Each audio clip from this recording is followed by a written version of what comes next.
The dust clouds kicked up by Thomas Morrison's horse settled slowly in the afternoon heat as he rode into Cedar Creek. People called him Bull, and not just because of his size. The nickname came from his stubborn nature and the way he charged into fights without thinking twice. His weathered face told stories of countless battles, both with other men and with life itself. Bull's ranch had been struggling lately. The cattle prices were dropping, and he needed supplies to keep things running. Cedar Creek wasn't much of a town, just a few wooden buildings scattered along a dirt road, but it had what he needed: the general store, the saloon, and not much else. He tied his horse to the post outside Miller's general store and walked inside. The shopkeeper, old Mr. Miller, looked nervous when he saw Bull. Most people did. Bull's reputation for having a quick temper and even quicker fists had spread throughout the territory. "Afternoon, Bull," Miller said, wiping his hands on his apron. "What can I get for you today?" Bull handed him a list written on a torn piece of paper. "Need these supplies." "Put it on my account." Miller looked at the list and nodded. While the shopkeeper gathered the items, Bull heard something that made his blood run cold. The sound of a whip cracking, followed by a young woman's cry of pain. Bull's jaw tightened. That sound brought back memories he tried hard to forget. Memories of his own father and the beatings he used to give Bull and his mother. Bull had sworn long ago that he would never let anyone suffer the way his family had suffered. The sounds were coming from behind the store. Bull walked to the back window and looked out. What he saw made his hands clench into fists. A man in his 50s, thin and desperate-looking, was standing over a young woman who couldn't have been more than 17. She was on her knees in the dirt, her dress torn and dirty. In the man's hand was a leather whip, and he was raising it again. "You worthless girl," the man shouted. "That was our last chicken. How are we supposed to eat now?" The young woman looked up at him with defiant eyes, even though tears streaked down her face. "Papa, please. It was an accident. The gate was broken and she got out. I tried to catch her, but she ran into the woods." "Lies." The man brought the whip down again. "You're just like your mother, always making excuses." Bull had seen enough. He walked out of the store, ignoring Miller's calls about his supplies.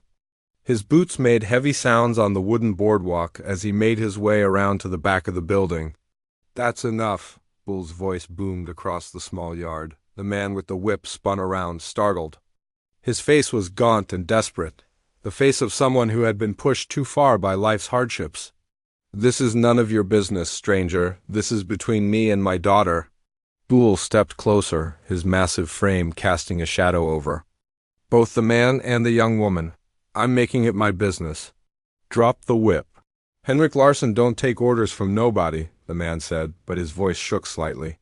"This girl needs to learn respect." Bull looked down at the young woman. Her hair was the color of wheat, and despite everything she had been through, there was strength in her green eyes. She reminded him of someone, though he couldn't quite place who. "What's your name, girl?" Buell asked gently. She wiped the tears from her face and lifted her chin. Carolyn Larsson." "Well, Carolyn, it looks like your father has some problems with anger." Buell turned back to Henrik. "You know what I think? I think you're taking out your frustrations on someone who can't fight back. That makes you a coward." Henrik's face turned red. "You don't know what you're talking about. I've got debts to pay and a farm that's failing. This girl is all I got left, and she can't even keep track of one chicken." Bull studied the man carefully. He recognized the look of desperation, the wild eyes of someone who was drowning and grasping for anything to keep himself afloat. Bull had been there himself after his wife Mary died. "How much do you owe?" Bull asked. Henrik blinked, confused by the question. "What? Your debts. How much money do you need?" $50, Henrik said bitterly. "Might as well be 500. For all the chance I have of getting it." Bull reached into his vest pocket and pulled out a leather pouch. The sound of coins jingling made both Henrik and Carolyn look up in surprise. Bull had been saving this money for months, planning to buy new cattle in the spring. "I'll give you $50, Bull said slowly, "but I want something in return." Henrik's eyes lit up with desperate hope. Anything. What do you want? I got some tools, and there's still a few acres of good land. Boole looked down at Carolyn. Again, she was still kneeling in the dirt, but her eyes were alert, watching this strange conversation unfold. Something about her reminded him of a wild horse he had once tried to tame. Beautiful, proud, and completely untamed. I want her, Boole said, pointing at Carolyn. I want a wife, and she do. The words hung in the air like smoke from a gunshot. Caroline's eyes went wide with shock and fear. Henrik's mouth fell open. You want to die her? Henrik asked, his voice barely a whisper. I'm a rancher, Boole said matter-of-factly. I need someone to cook, clean, and help around the place. Your daughter looks strong enough for the work, and I'm tired of living alone. Carolyn finally found her voice. I'm not property. You can't just buy and sell me like a horse? Boole looked down at her with something that might have been respect. You got spirit. That's good. A ranch is hard work, and I need someone who won't break at the first sign of trouble. Henrik was already reaching for the money. It's a deal. Take her. Papa, no. Carolyn scrambled to her feet. You can't do this. But Henrik had already taken the pouch from Boole's hand. His fingers trembled as he counted the coins. $50. Exactly $50. Boole watched the man's face transform with relief. And greed. It disgusted him, but he had made his offer and he wouldn't back down now. Get your things, Carolyn. We're leaving. Carolyn looked back and forth between the two men, her mind struggling to process what had just happened. In the space of a few minutes, her life had completely changed. She was no longer Henrik Larsson's daughter. She belonged to this giant of a man with the hard eyes and the scarred hands. I don't have any things, she said quietly. Just the clothes I'm wearing, Boole nodded. We'll get you what you need in town. He turned to Henrik one last time. If I ever see you lay a hand on another woman, I'll come back and finish what we started here. Do you understand me? Henrik clutched the money to his chest and nodded quickly. He was already thinking about how to spend it, how to pay off his debts, and maybe even buy another chicken. Boole walked over to his horse and untied the reins. He mounted and then reached down to Carolyn. Come on. Time to go. Carolyn stared at his outstretched hand. She could run, she supposed, but where would she go? She had no money, no family except for the father who had just sold her, and winter was coming. At least with this stranger she might have a chance at survival. She took his hand, and he pulled her up behind him on the horse. As they rode out of Cedar Creek, Carolyn looked back once at her father. Henrik was already walking away, counting his money and not looking back. The sun was starting to set, painting the sky in shades of orange and red. Carolyn held on tight as Boole's horse carried them toward an uncertain future. She didn't know what kind of man she was now bound to, but she knew one thing for certain. Her old life was over, and whatever came next, she would face it with her head held high. The horse's steady rhythm beneath Carolyn felt like the ticking of a clock, each step taking her further away from everything she had ever known. Boole rode in silence, his broad shoulders blocking her view of the path ahead. The evening air was getting cooler, and Carolyn pulled her torn shawl tighter around her shoulders. After what felt like hours, Boole finally spoke. You hungry? Caroline's stomach had been growling for the past hour, but she wasn't sure she should admit it. A little, she said quietly. Boole guided his horse toward a small stream that ran alongside the trail. We'll stop here for a bit. Let the horse drink and rest. He dismounted first, then reached up to help Carolyn down. She hesitated for a moment before taking his hand. His grip was firm but not rough, and he was careful not to hurt her as she slid down from the horse. Carolyn watched as Boole unsaddled his horse and let the animal drink from the stream. He moved with the practiced ease of someone who had done this countless times. From his saddlebags he pulled out some dried meat and a piece of bread wrapped in cloth. It's not much, he said, offering her half. But it'll keep you going until we get to the ranch. Carolyn took the food gratefully. She hadn't eaten since early morning, and the dried meat, though tough, tasted better than anything she had eaten in weeks. Boole sat down on a fallen log. near the stream, and after a moment's hesitation, Carolyn sat down too, keeping some distance between them. "Why did you do it?" she asked suddenly. Bull looked at her with those dark eyes. "Do what? By me? Like I was a cow or a piece of land?" Caroline's voice was steady, but Bull could hear the anger underneath. "You don't even know me." Bull was quiet for a long time, chewing his food slowly. When he finally spoke, his voice was rougher than before. "I had a father like yours. Mean drunk who thought his fists could solve every problem. Used to beat me. And my mother, whenever things didn't go his way." Carolyn stopped eating. She hadn't expected him to share something so personal. "One day, when I was about 14, I got big enough to fight back," Bull continued. "Put him on the ground and told him if he ever touched my mother again, I'd kill him. He believed me." "What happened to your mother?" Carolyn asked softly. "She died the next winter. Got sick and couldn't fight it off. All those years of beatings had worn her down." Bull's jaw tightened. "I swore that day I'd never let another man hurt a woman the way my father hurt her." Carolyn studied his face in the fading light. "So you bought me to save me?" Bull let out a harsh laugh. "Don't make me sound like some kind of hero, girl. I bought you because I need help on the ranch and I'm tired of living alone. What I saw today just made it easier to make the decision." They finished eating in silence. Caroline's mind was spinning with questions and fears about what would happen when they reached the ranch. Bull seemed different from her father, but she had learned not to trust men too quickly. As they prepared to leave, Carolyn noticed Bull watching her carefully. "You thinking about running?" he asked. The thought had crossed her mind. "Would you come after me if I did?" "Probably," Bull said honestly. $50 is a lot of money. And winter's coming. You wouldn't last long out here alone." Carolyn knew he was right. She had no money, no supplies, and nowhere to go. "What do you expect from me, as your dife?" Bull loaded his saddlebags back onto his horse. "I expect you to work. Cook, clean, help with the animals when needed. The ranch is struggling, so everyone has to pull their weight." "And the other things?" Caroline's voice was barely above a whisper. "The things married people do?" Bull turned to look at her, and for a moment his expression softened. "I'm not going to force myself on you, if that's what you're asking. A woman should have some say in that matter." Carolyn felt a small wave of relief, though she wasn't sure she could trust his words completely. Men said a lot of things they didn't mean. They rode for another hour before Carolyn saw lights in the distance. As they got closer, she could make out the shape of a ranch house and several smaller buildings.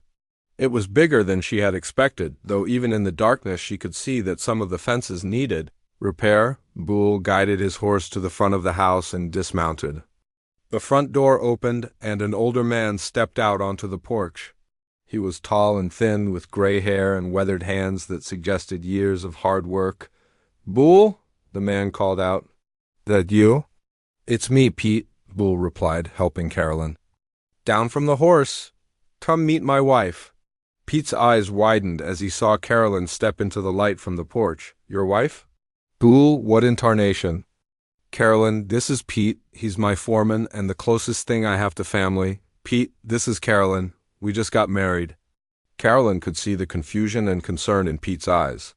He was smart enough to know that something wasn't right about this situation, but he was also loyal enough to Bull not to ask too many questions in front of her.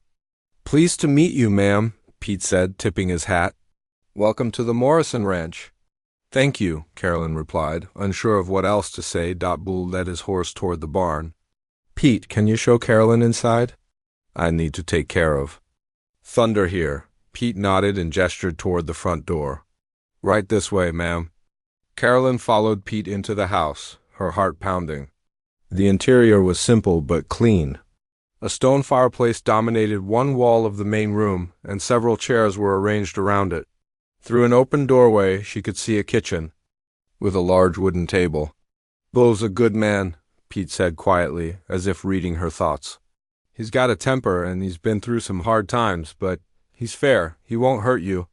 Carolyn nodded, though she wasn't entirely convinced. "How long have you worked for him?" Going on 8 years now, Pete replied. Came here right after his first wife died. He was in a bad way then, drinking too much and picking fights with anyone who looked at him wrong. Took him a long time to pull himself together. Carolyn felt a chill. His first wife? What happened to her? Pete's expression grew sad. Mary was her name. Sweet girl, about your age. She died in childbirth. The baby didn't make it either. Nearly broke Bull completely. Before Carolyn could ask any more questions, Bull returned from the barn. He looked around the main room, then at Carolyn. Pete, can you give us a few minutes? Sure thing, Bull. Carolyn, if you need anything, just holler. I live in the bunkhouse out back. Pete tipped his hat again and left through the front door. Bull and Carolyn stood facing each other in the lamplight. The house felt very quiet and very big around them. There's a spare room upstairs, Bull said finally. You can sleep there until we figure things out? Carolyn nodded gratefully. Thank you. Bull showed her upstairs to a small but clean room with a bed, a dresser, and a window that looked out toward the mountains. I'll get you some proper clothes tomorrow when we go into town for supplies. For now, there might be something of Mary's? That'll fit you. Carolyn watched as Bull opened the dresser and pulled out a simple blue dress. His hands lingered on the fabric for a moment, and Carolyn could see the pain in his eyes. I'll leave this here for you, he said, placing the dress on the bed. Good night, Carolyn. After he left, Carolyn sat on the edge of the bed and held up the dress. It was well made and carefully mended, the kind of dress a woman would wear to church or to visit neighbors. The previous owner had taken good care of it. Carolyn changed into the dress, which fit reasonably well, and then sat by the window looking out at the dark landscape.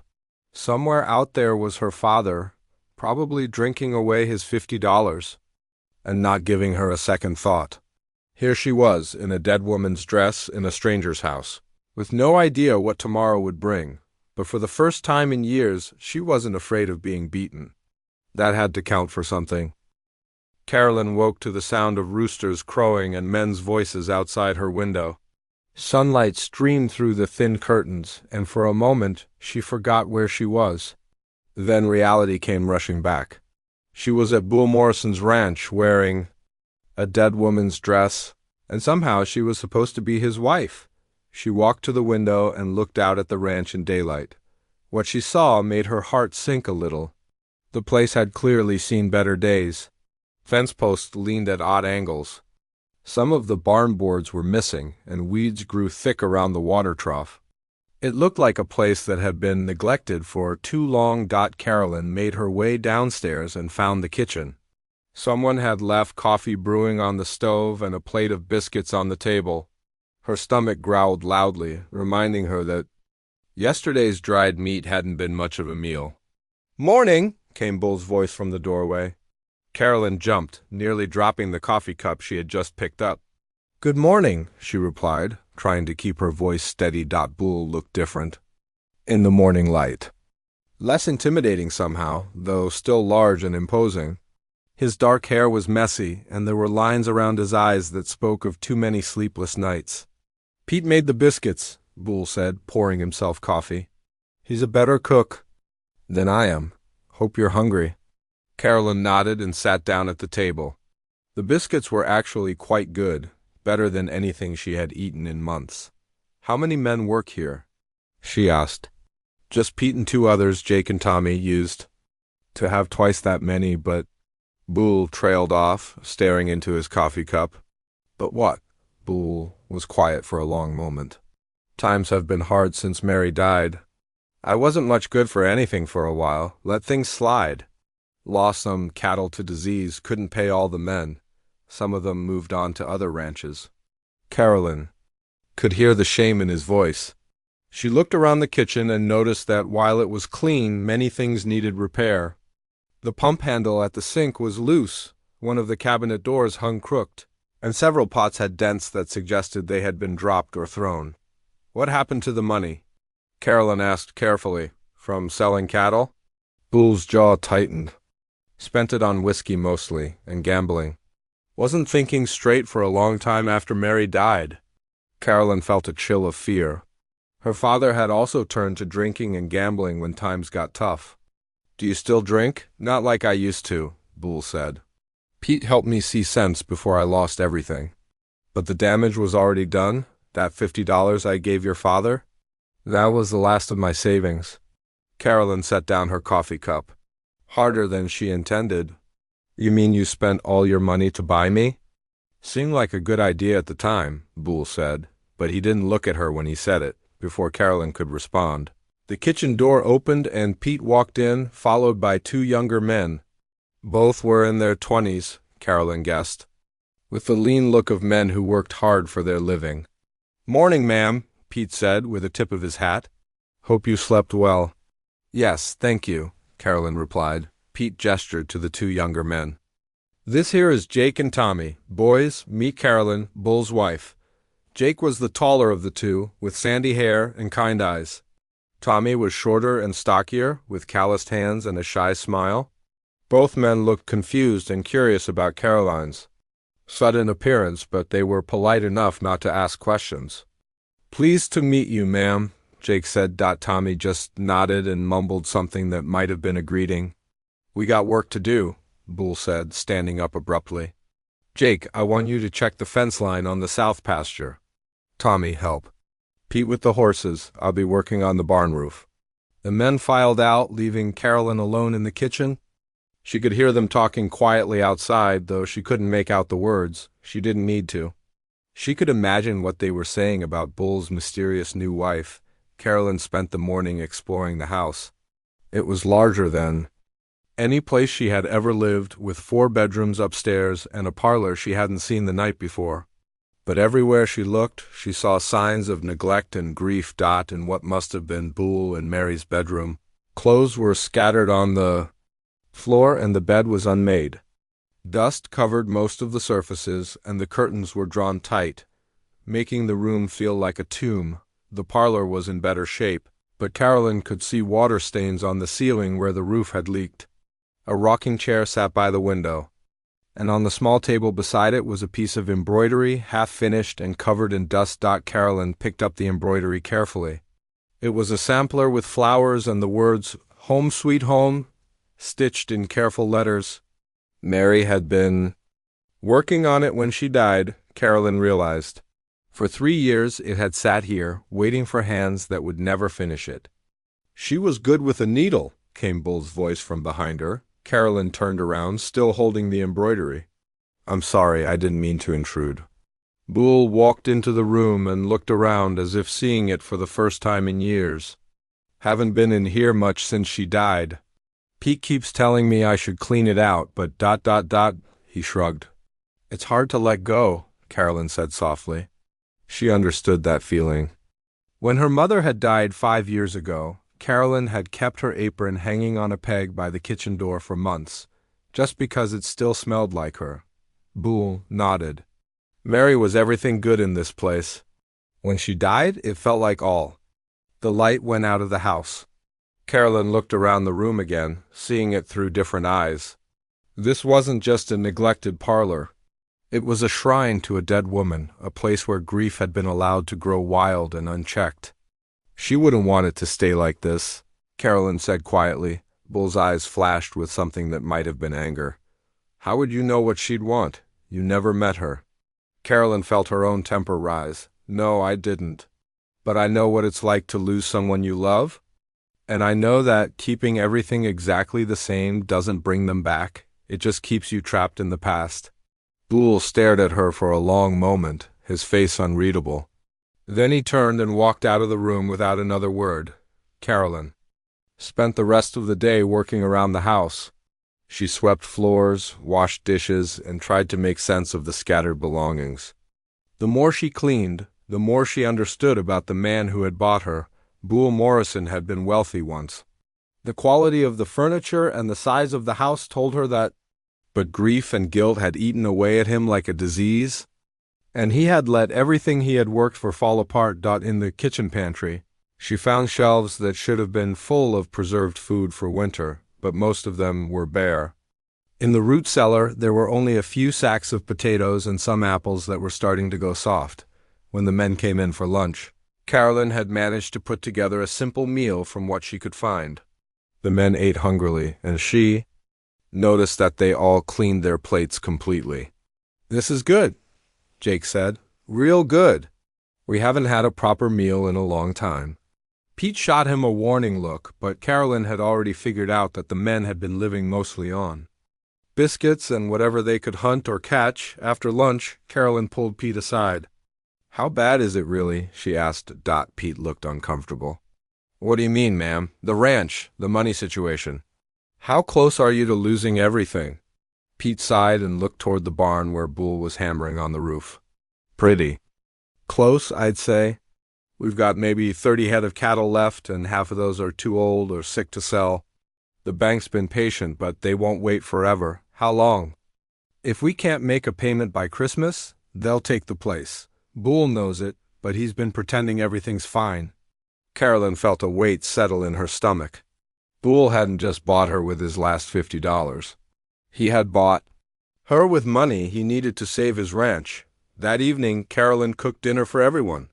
It wasn't much, just beans and cornbread, but it was hot and filling. The men seemed grateful to have a real meal, and even Bull appeared to enjoy it. Though he didn't say much, after dinner, Pete and the other men went back to the bunkhouse. Bull sat by the fireplace, staring into the flames. Carolyn cleaned the dishes and tried to think about what she should do. Finally, she walked over and sat in the chair across from Bull. "We need to talk," she said. Bull looked up at her. "About what?" "About this place, about what's really going on here. Pete told me about the bank." Bull's face darkened. "Pete talks too much. He's worried about you. They all are." Carolyn leaned forward. "You can't keep pretending everything's fine when it's not." "And what would you have me do?" Bull's voice was bitter. "Wave a magic wand and make the money appear? Bring Mary back from the dead so she can fix everything?" Carolyn felt a flash of anger. "Stop feeling sorry for yourself, for one thing. Mary's gone and she's not coming back. But you're still alive, and so is this ranch. If you want to save it, you need to stop living in the past and start thinking about the future." Bull stood up abruptly, his chair scraping against the floor. "You don't know anything about it. You've been here one day." "I know enough," Carolyn shot back, standing up as well. "I know that you've got good land and good men, but you're throwing it all away because you're too scared to try again." For a moment, Carolyn thought Bull might hit her. The next few days at the Morrison Ranch fell into an uneasy pattern. Bull would wake before dawn and work until dark, fixing fences, tending cattle, and avoiding Carolyn as much as possible. Carolyn, for her part, threw herself into running the household with a determination that surprised everyone. Including herself. She discovered that Mary's kitchen garden behind the house was completely overgrown with weeds, but underneath the mess, some vegetables had survived. Carolyn spent hours digging out carrots, onions, and turnips that would help stretch their meager food supplies through winter. Pete found her there on the third morning, dirt under her fingernails and sweat on her forehead despite the cool autumn air. "You don't have to do all this," he said, watching her pull stubborn weeds from around a pumpkin vine. "Yes, I do," Carolyn replied without looking up. "Bull spent his last $50 on me. The least I can do is earn my keep." Pete was quiet. For a moment. "He tell you that, about the money?" Carolyn sat back on her heels and wiped her face with her sleeve. "He did. Also told me about the bank payment due at Christmas." "That man talks too much when he's feeling guilty," Pete muttered. Maybe he finally realized he needs help." Carolyn stood up and brushed dirt off her hands. "How long has it been since anyone kept proper books for this place?" Pete looked embarrassed. "Books? Well, Bull used to handle all that. And when did he stop?" "After Mary died. He said numbers didn't matter if there wasn't anyone to share the profits with." Carolyn shook her head. "Numbers always matter. How are you supposed to know if you're making money or losing it if you don't write anything down?" That afternoon, Carolyn found a ledger book in Bull's desk drawer. The last entry was dated 3 years ago, right around the time Mary died. The pages after that were blank, as if time had simply stopped. Carolyn spent the evening going through every scrap of paper she could find, trying to piece together the ranch's finances. What she discovered was both better and worse than she had expected. Better, because the ranch still had valuable assets. The land was good, the water rights were solid, and some of the cattle were high-quality breeding stock. Worse, because Boole owed more money than she had realized, and he had been paying bills randomly without keeping track of what he owed or what was due when Boole came in for dinner. He found Carolyn sitting at the kitchen table surrounded by papers, her hair falling in her face as she wrote numbers in neat columns. "What's all this?" he asked. "Your finances," Carolyn said without looking up. "Or what's left of them." Boole poured himself coffee and sat down across from her. "Find anything interesting?" "You owe $300 to the bank, $50 to the feed store, $25 to the blacksmith, and $15 to the doctor who delivered Mary's baby." Carolyn looked up at him. "But you also have assets worth at least $500 if you sold everything today." Boole's eyebrows went up. "That much?" "That's just the cattle and horses. The land is worth much more, but you can't sell that and still have a ranch." Carolyn pointed to her calculations. "The problem isn't that you're broke. The problem is that you don't know what you have or what you owe." For the first time since Carolyn had arrived, Boole looked genuinely interested in something besides his own misery. "What do you suggest?" "First, we make a list of every debt and when it's due. Then we figure out which cattle we can sell without hurting the breeding program. Then we make a plan." Boole studied her face.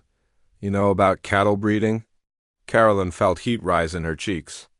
"My father might not have been good for much, but he knew animals. I helped him before he started drinking so much."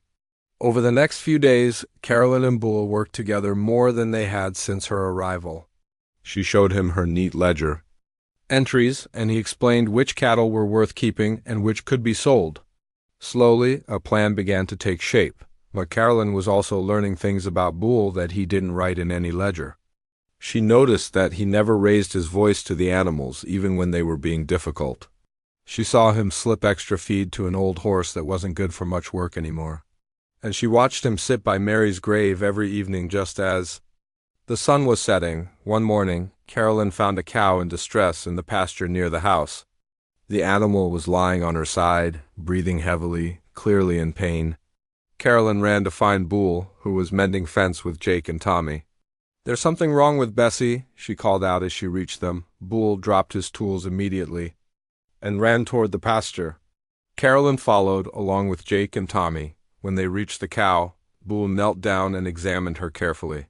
"She's trying to give birth, but the calf is turned wrong," he said grimly. "I'm going to have to help her." Carolyn watched as Boole rolled up his sleeves and prepared to assist with the difficult birth. His movements were gentle but confident, and he spoke to the cow in a low, soothing voice. "Easy, girl, we're going to help you. Just stay calm." The process was long and difficult. Carolyn found herself holding the cow's head, stroking her neck, and whispering encouragement while Boole worked. Jake and Tommy helped however they could, but it was clear that Boole had the most experience with this kind of emergency. Finally, after what felt like hours, Boole managed to deliver a small but healthy calf. The cow, exhausted but relieved, began licking her baby clean. "Will they both be all right?" Carolyn asked. Boole nodded, wiping sweat from his forehead. "Should be fine now. Bessie's a strong cow, and the calf looks healthy." As they walked back to the house, Carolyn noticed that Boole seemed different, more relaxed somehow, as if helping bring new life into the world had reminded him of something he had forgotten. "You're good with animals," Carolyn said. "Always have been," Boole replied. "Animals don't lie or pretend to be something they're not. They're easier to understand than people." That evening, Carolyn was surprised when Boole joined her at the kitchen table without being asked.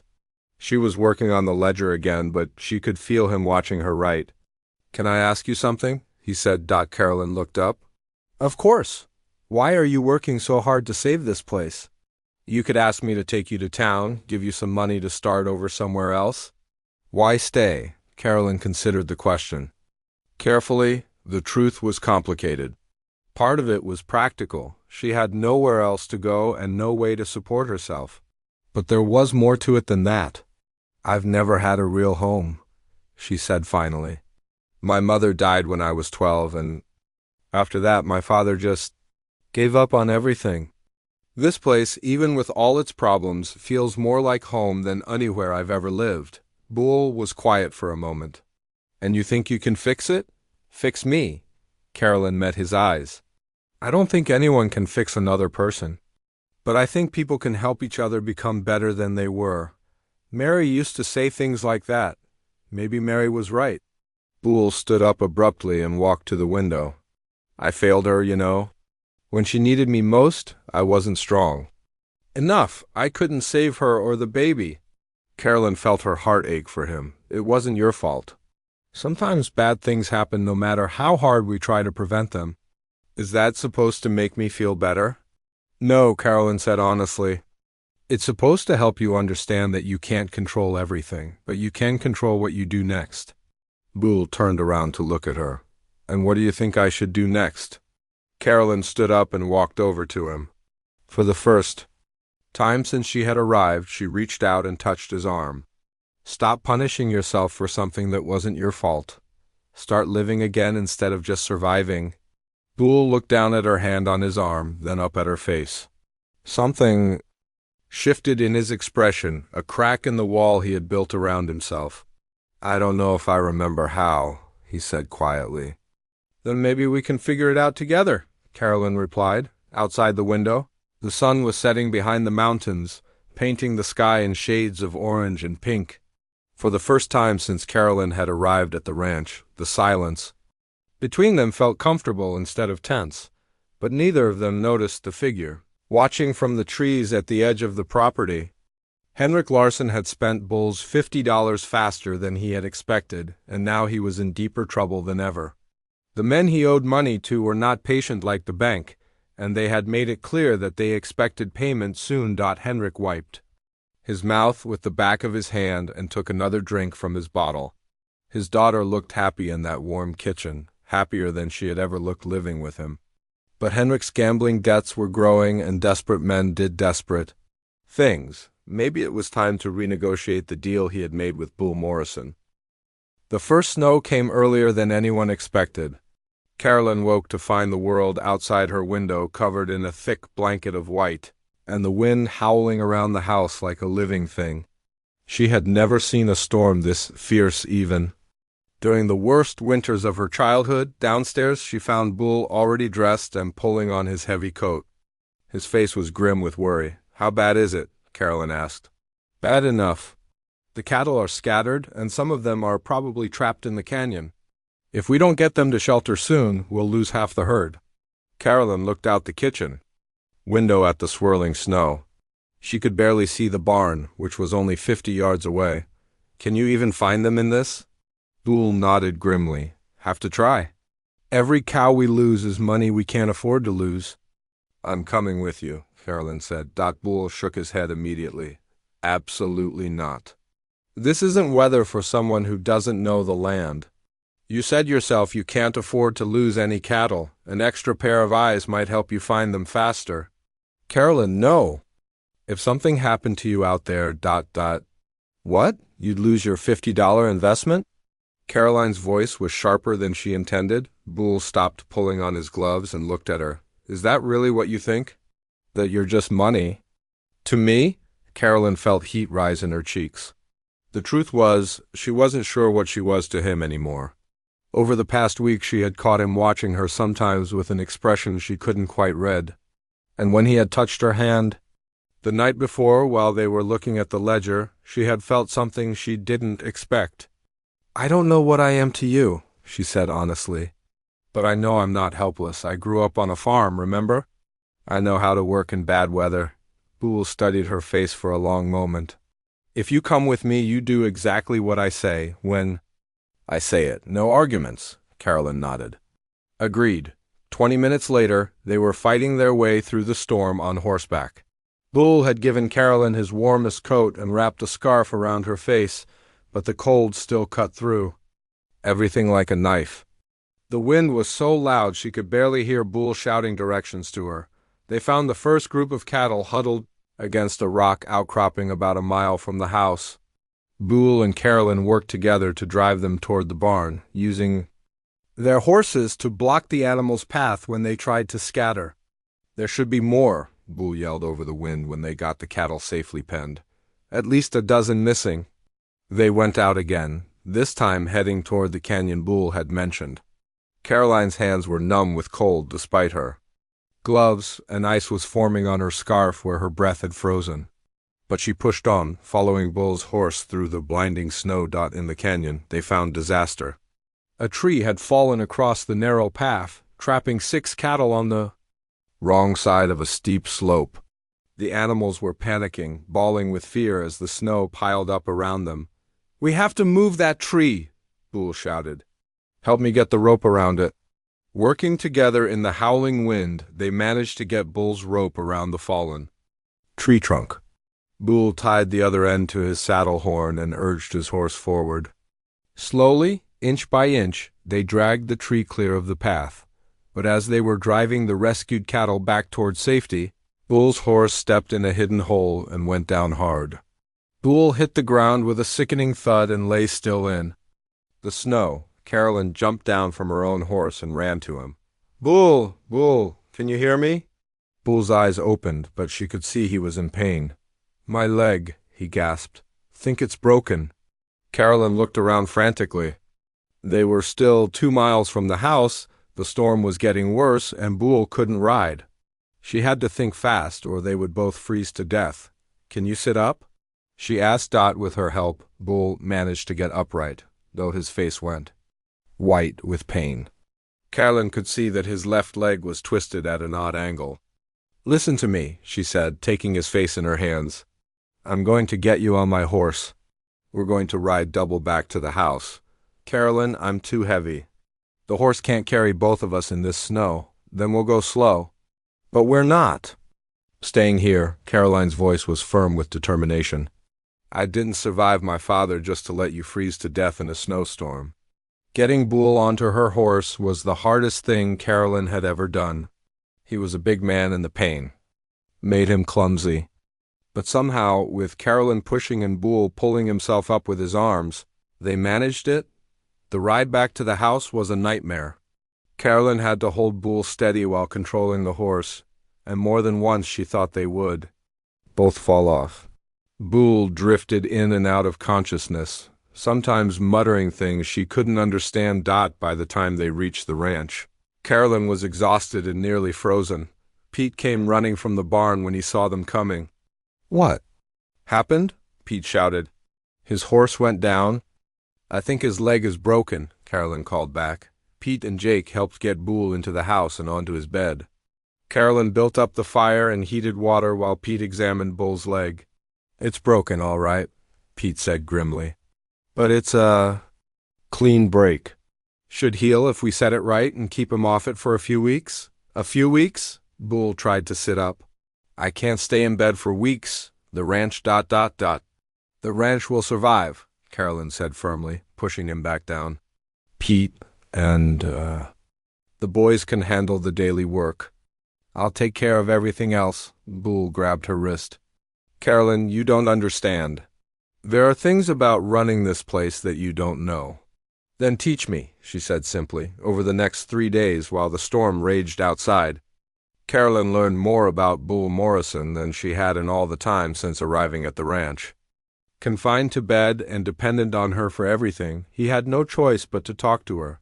She learned that he had built the ranch from nothing, starting with just 20 acres and 2 cows when he was 19 years old.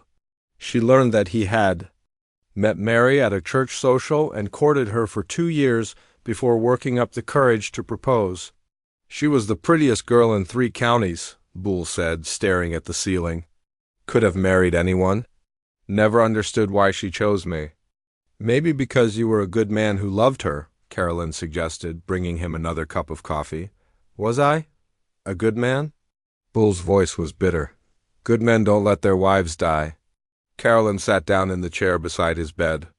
"Tell me what happened." "Really happened, not just that she died in childbirth." Boole was quiet for so long that Carolyn thought he wasn't going to answer. Finally he spoke, his voice barely above a whisper. She was scared. The baby was coming too early and she was so small. I rode to town to get the doctor, but there was another emergency, a mining accident. By the time I got back with him, it was too late. Carolyn felt tears sting her eyes. How long were you gone? 4 hours. 4 hours when she needed me most, and I wasn't here. Bull, look at me.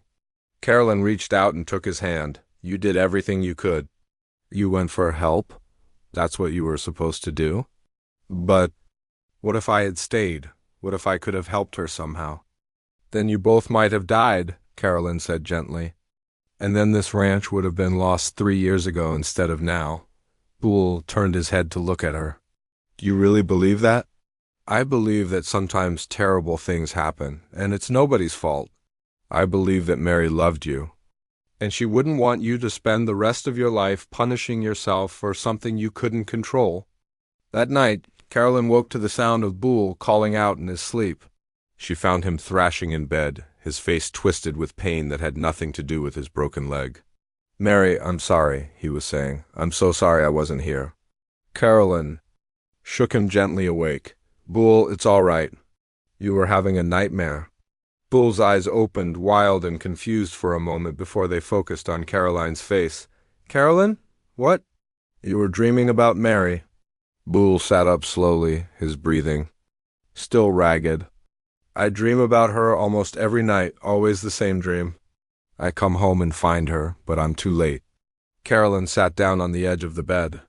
What does she say to you in the dream? Bull looked surprised by the question. Say? Nothing? She's already gone. Maybe that's the problem, Carolyn said thoughtfully.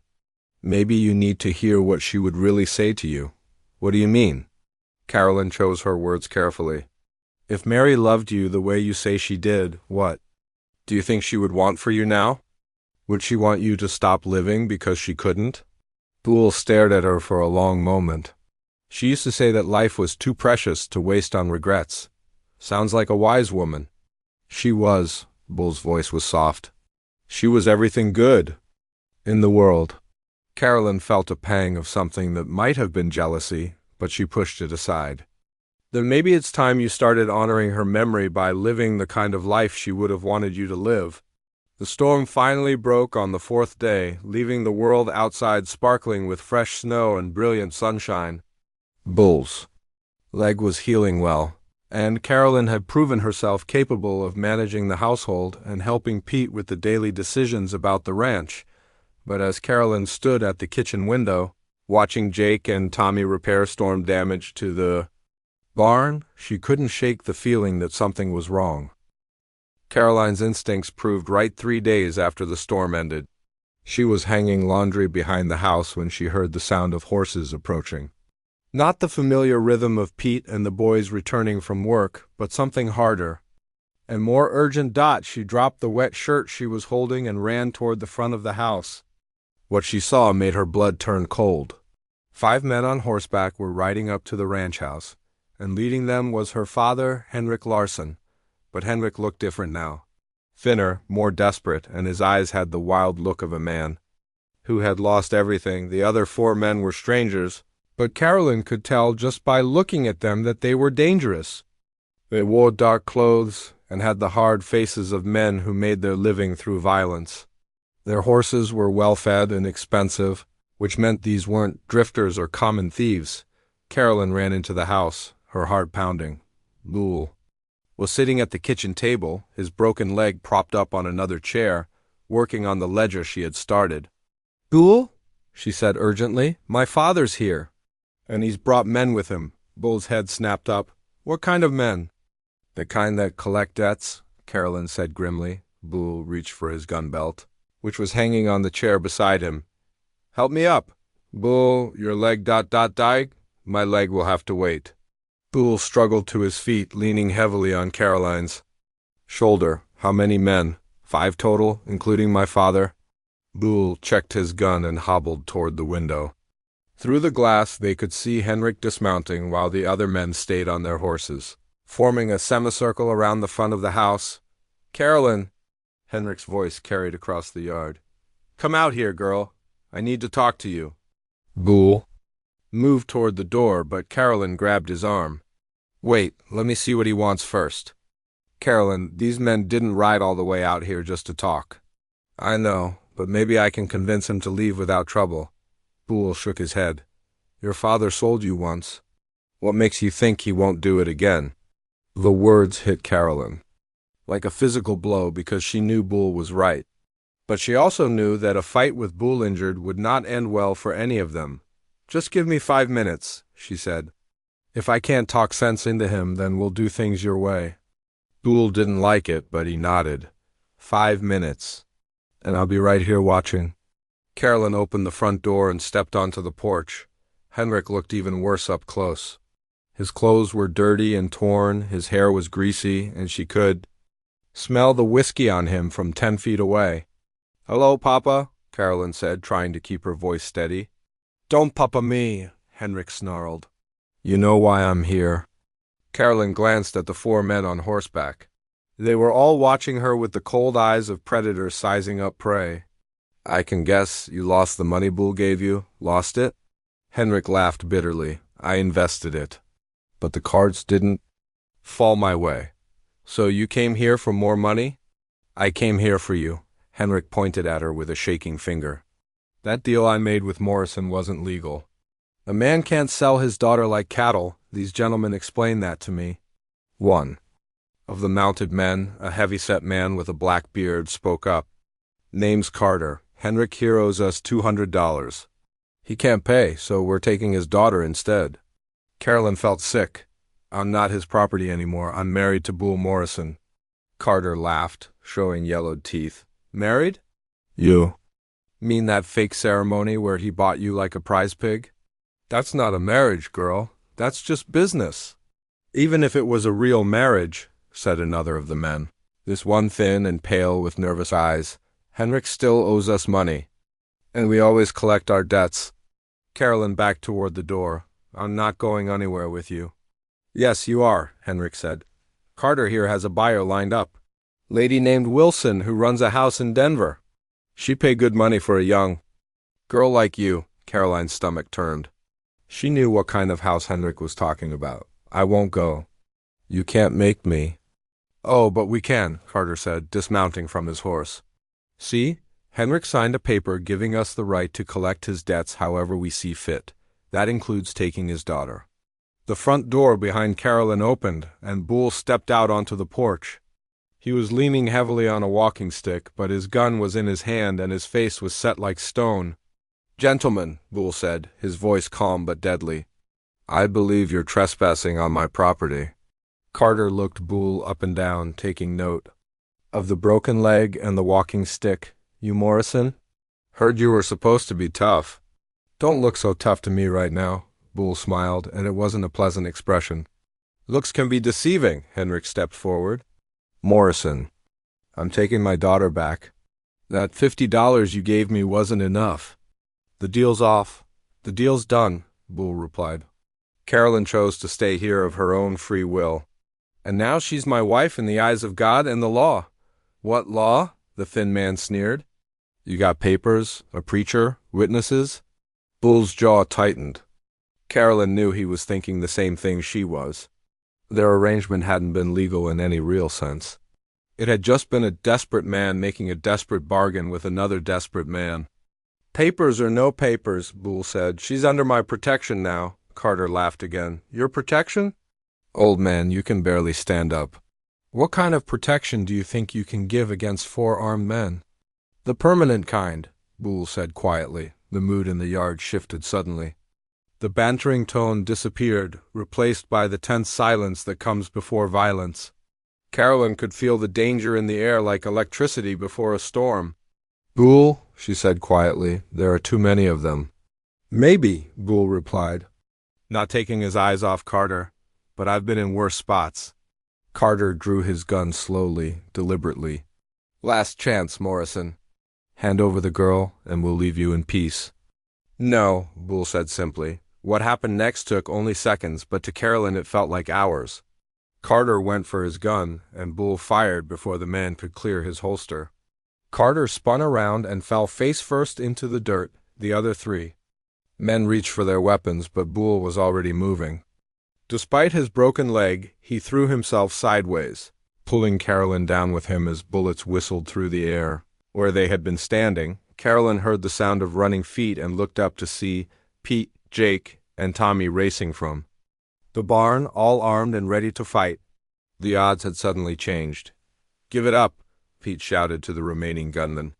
"You're outnumbered now." But Henrik, wild with desperation and whiskey, pulled out a small pistol and pointed it at Carolyn. "Nobody moves or the girl dies." Everything went very still. Boole was on the ground beside Carolyn, his gun trained on the thin man, but he couldn't shoot Henrik without risking Caroline's life. "Papa, please," Carolyn said, looking into her father's wild eyes. "Don't do this. Shut up," Henrik screamed. "This is all your fault? If you had just stayed put and done what you were told, none of this would have happened." Carolyn felt something break inside her. All the fear and anger she had been holding back for years suddenly erupted. "No," she said, her voice growing stronger. "This is your fault. Your gambling, your drinking, your violence. I'm not your property and I'm not your way out of debt. You're my daughter. You'll do what I say." "I'm not your daughter anymore," Carolyn said, getting to her feet slowly. "I stopped being your daughter the day you sold me to pay your gambling debts." Henrik's hand was shaking so badly Carolyn wasn't sure he could hit her even if he tried. But she also knew that desperate men did unpredictable things. "Henrik," Boole said carefully, "put the gun down. This doesn't have to end badly for you, doesn't it?" Henrik laughed hysterically. "These men will kill me if I don't pay them, and if I don't take Carolyn with me, I can't pay them." "Then we'll find another way," Carolyn said.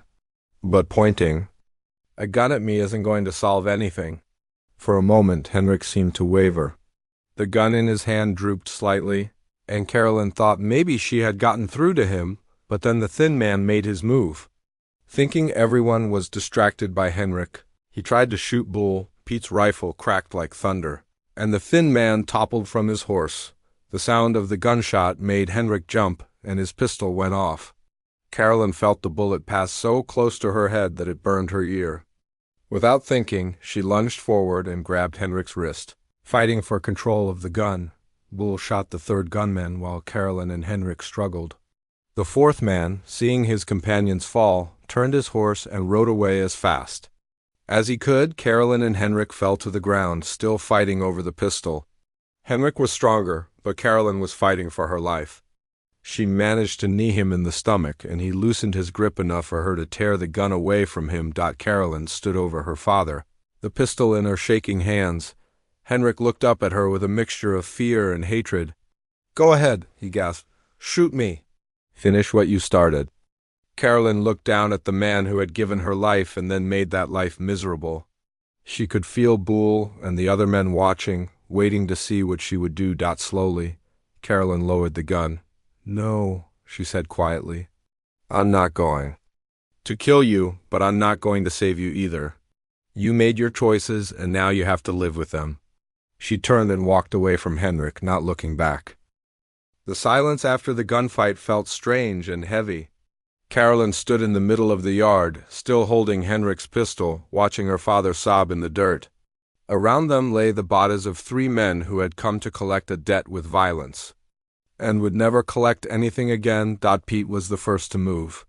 He walked over to check on the fallen men while Jake and Tommy kept their rifles ready in case. The fourth gunman decided to come back with reinforcements. Boole struggled to his feet, leaning heavily on his walking stick, his eyes never leaving Caroline's face. "Carolyn," Boole said gently, "give me the gun." Carolyn looked down at the pistol in her hands as if seeing it for the first time. Her hands were shaking so badly she could barely hold it. Boole hobbled over to her and carefully took the weapon from her trembling fingers. "It's over," he said softly. "You're safe now." But Carolyn didn't feel safe. She felt hollow, like someone had scooped out everything inside her and left only an empty shell. She looked down at Henrik, who was still on his knees in the dirt, and felt nothing at all. "Carolyn," Henrik whimpered, reaching toward her with a dirty hand. "Please, you have to help me. If I don't pay them, they'll kill me." Carolyn stared at him for a long moment. This man had given her life, raised her for 17 years, and then sold her like livestock to pay his gambling debts. Now he wanted her to save him from the consequences of his choices. "No," she said simply. Henrik's face crumpled. "But I'm your father." "You stopped being my father the day you took money for me," Carolyn replied, her voice steady despite the tears running down her cheeks. "A real father protects his children. He doesn't sell them." Pete walked back over to them, his face grim. "3 dead, 1 ran off." "Boole, we need to get the sheriff out here to clean this up." Boole nodded. "Jake, ride into town and get Sheriff Martinez. Tell him what happened." He looked down at Henrik with disgust. "Tommy, help me get this piece of garbage tied up until the sheriff gets here." "Wait," Carolyn said. Everyone turned to look at her. "Don't tie him up," Boole frowned. "Carolyn, he just tried to sell you to men who would have ruined your life. He needs to face justice." "He does," Carolyn agreed. "But not here, not on our land." She looked at Henrik one more time. "Get up, Papa. Get on your horse and ride away. Don't ever come back here." Henrik scrambled to his feet, hope flickering in his eyes. "Carolyn, don't," Carolyn cut him off. "Don't say anything, just go. And if I ever see you again, I'll let Boole do whatever he wants to you." Henrik looked like he wanted to say something more, but the expression on Boole's face changed. His mind, he stumbled toward his horse, mounted clumsily, and rode away without looking back. Carolyn watched until he disappeared over the ridge, then turned and walked into the house. Boole found her an hour later, sitting at the kitchen table and staring at her hands. She had washed them 3 times, but she could still feel the weight of the gun and the heat of the struggle with her father. "Sheriff's on his way," Boole said, sitting down across from her. "Pete's taking care of the bodies." Carolyn nodded but didn't look up. "Do you think I did the right thing, letting him go?" Boole was quiet for a moment. "That depends. Do you think you did the right thing?" "I don't know," Carolyn admitted. "Part of me wanted to see him punished for what he did. But another part of me just wanted him gone forever." "Sometimes the worst punishment is having to live with what you've done," Boole said. "Your father will have to wake up every day knowing he lost his daughter because of his own choices. That might be harder than jail." Carolyn finally looked up at Boole. "What happens now?" "Now we wait for the sheriff, answer his questions, and then we figure out how to move forward." "I mean, what happens to me?" Carolyn said. "To us, this whole arrangement we have. It was never really legal, was it?" Boole's jaw tightened. "Does that matter to you?" "It matters because I need to know where I stand. Am I your wife? Your employee? Your charity case?" Caroline's voice was growing stronger. "I need to know what I am to you." Boole reached across the table and took her hand. "You want to know what you are to me? You're the woman who saved my ranch. You're the person who made me remember how to live instead of just survive. You're the bravest person I've ever met." Carolyn felt her heart skip a beat. "But am I your wife?" Boole was quiet for a long time. When he spoke, his voice was careful. "That's up to you. If you want to be." "What if I don't?" Carolyn asked. "What if I want to leave and start over somewhere else?" The question hung in the air between them. Boole's hand tightened on hers, but his voice remained steady. "Then I'll give you money to travel wherever you want to go. I'll write you a letter of recommendation so you can find work. And I'll make sure you have everything you need to build a new life." Carolyn studied his face. "Just like that? You'd let me go?" "Carolyn, you've been sold, traded, and treated like property your whole life. I won't be another man who tells you what you have to do." Boole's eyes were serious. "Whatever you choose, it has to be your choice. Really your choice, not because you feel trapped or grateful or afraid." Carolyn pulled her hand free and stood up. She walked to the window and looked out at the ranch. In the distance, she could see Pete and the boys working to repair the fence, damaged in the gunfight.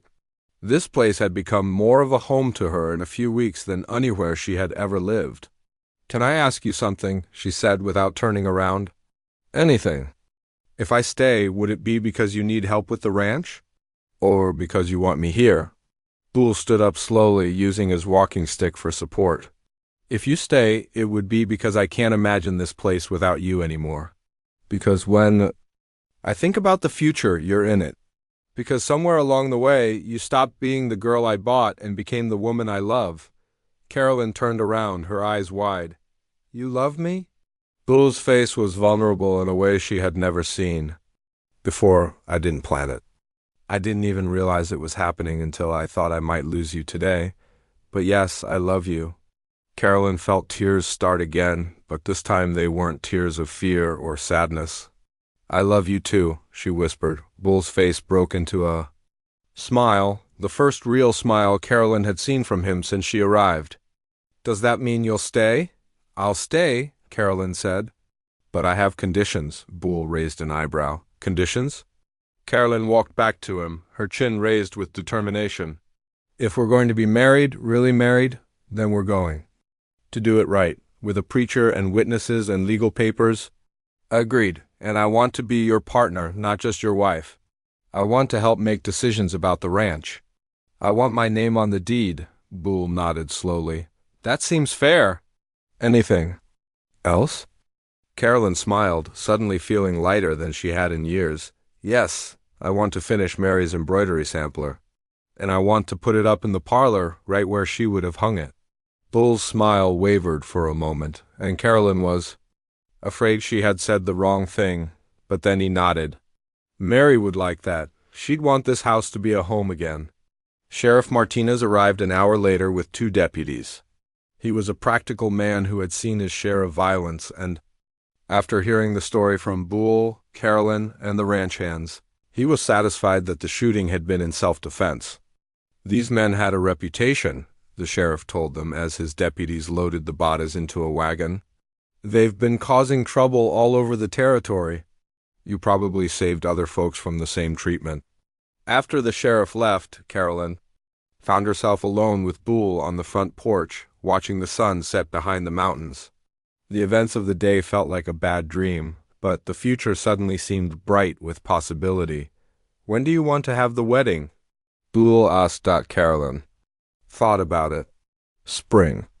After your leg heals and we get the ranch back on solid ground. I want everything to be perfect. Bull took her hand. Everything already is perfect. Carolyn squeezed his hand and leaned against his shoulder. For the first time in her life, she felt truly free. Free to choose her own path, free to love and be loved, free to build something beautiful from the broken pieces of the past. Tomorrow there would be work to do. The ranch still needed to be saved. The cattle still needed tending, and they still had to make their way in an unforgiving world. But tonight, Carolyn was content to sit with the man she loved and watch the stars come out over the land that was finally, truly home. Spring came to the Morrison Ranch like a promise kept. The snow melted away to reveal green grass and wildflowers, and the cattle that had survived the harsh winter were fat and healthy. Bull's leg had healed completely, though he still favored it on cold mornings. More importantly, the ranch was thriving in ways no one had expected. Carolyn stood in the kitchen garden, watching the sun rise over the mountains while she picked fresh vegetables for breakfast. The garden she had rescued from weeds the previous fall was now a masterpiece of careful planning and hard work. Rows of corn stood tall and straight, tomatoes hung heavy on their vines, and herbs filled the air with their sweet scent. Admiring your handiwork? Bull's voice came from behind her. Carolyn turned and smiled at him. Our handiwork. You're the one who taught me which vegetables grow best in this soil. Bull walked over and put his arms around her waist. In the months since their confrontation with Henrik and his hired guns, they had learned to work together in ways that surprised both of them. Carolyn had proven herself capable of understanding every aspect of ranch life, from breeding cattle to managing finances. Bull had learned to share decisions and trust Caroline's judgment, even when it went against his instincts. The Reverend should be here by noon, Bull said. You nervous? Carolyn laughed. After everything we've been through, you think a wedding ceremony is going to make me nervous? But the truth was, she was nervous. Not about marrying Bull, but about everything the day represented. In a few hours, she would officially become Carolyn Morrison, a name that carried respect throughout the territory. She would be the wife of a successful rancher, a woman with property and status and a voice in her own life. More than that. Today marked the end of her transformation from Henrik Larsson's abused daughter to her own person. The scared girl who had been sold for $50 was gone, replaced by a woman who could face down armed men and rebuild a failing ranch. "Pete's been cooking since before dawn," Boole said, gesturing toward the bunkhouse where smoke was rising from the chimney. "I think he's more excited about this wedding than we are." Carolyn smiled. Pete had become like a father to her, the kind of father she had always wished Henrik could be.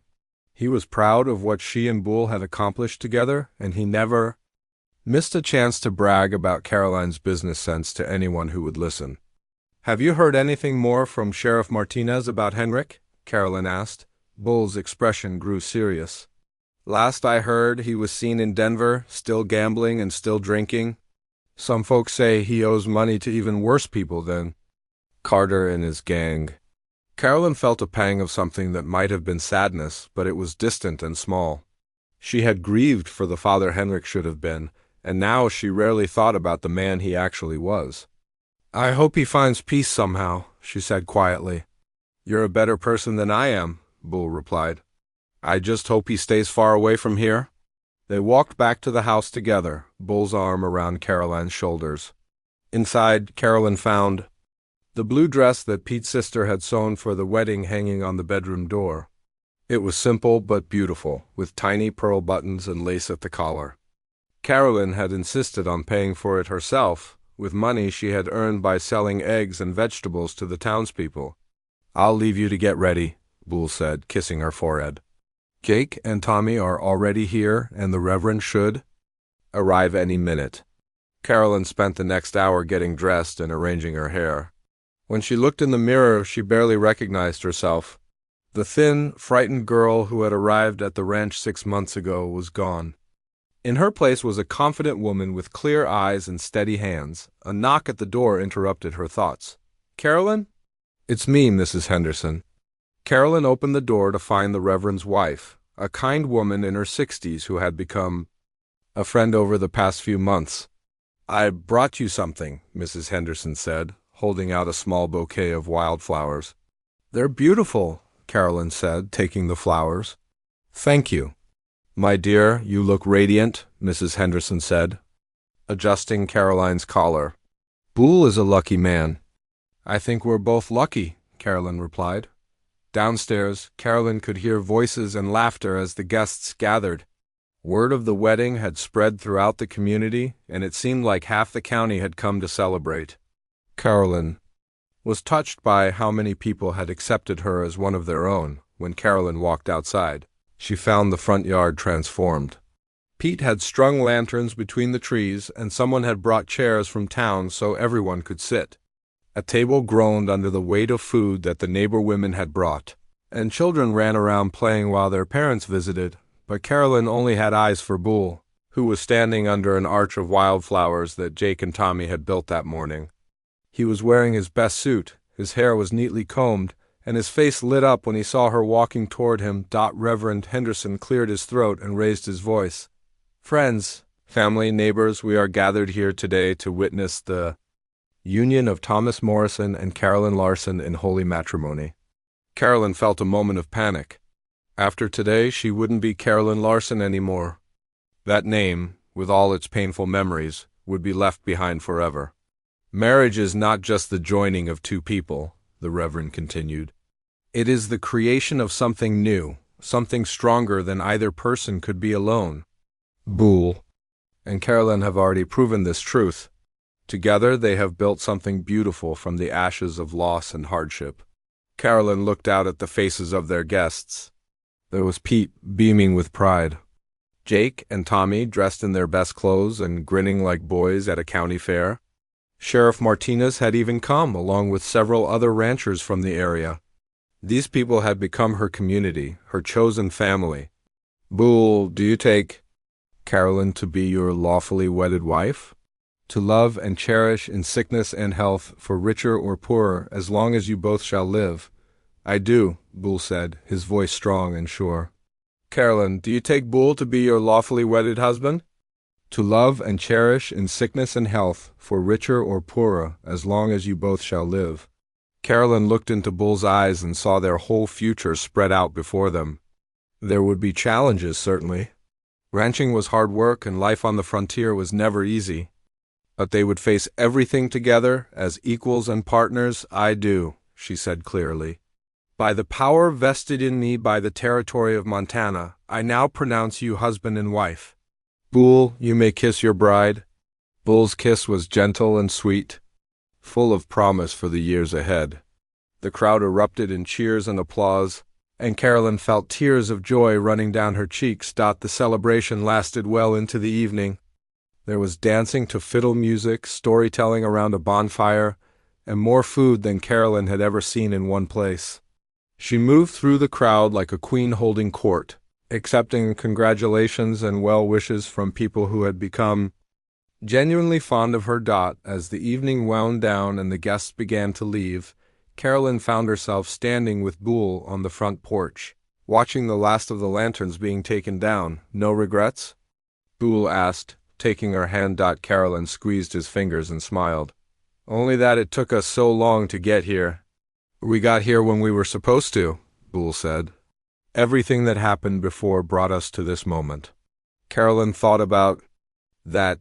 If Henrik hadn't been desperate enough to sell her, if Bull hadn't been lonely enough to buy her, if they hadn't been forced together by circumstances beyond their control, would they ever have found each other? It was impossible to say, but Carolyn preferred to believe that somehow, some way, they were meant to be together. "What are you thinking about?" Bull asked. "The future," Carolyn said. "All the things we're going to build together." Bull smiled and put his arm around her. "Speaking of building, I've been thinking about expanding the house. Maybe adding a room or two." Carolyn raised an eyebrow. "Planning for something specific?" Bull's cheeks turned red. "Well, I thought maybe someday we might need more space for a family." Carolyn felt her heart swell with happiness. Children had always seemed like an impossible dream when she was living with Henrik, but now, with Bull, anything seemed possible. "I'd like that," she said softly. "I'd like that very much." They stood together in comfortable silence, watching the stars come out over their land. Tomorrow there would be work to do, as there always was on a ranch. But tonight was for dreams and plans and the quiet satisfaction of knowing they had built something lasting together. In the distance, a coyote howled and Bull's arm tightened protectively around Carolyn. But she wasn't afraid. This was her home. Bull was her husband, and she was exactly where she belonged. 6 months ago, Carolyn had been sold like property to a stranger. Tonight, she was a free woman surrounded by love and respect, with a future as bright as the stars overhead. It had been a long journey from Henrik's cruel hands to Bull's gentle embrace, but every step had been worth it. The scared girl who had once knelt in the dirt behind Miller's General Store was gone forever, replaced by Carolyn Morrison, rancher's wife, equal partner, and the strongest woman in 3 counties. And this was only the beginning of her story.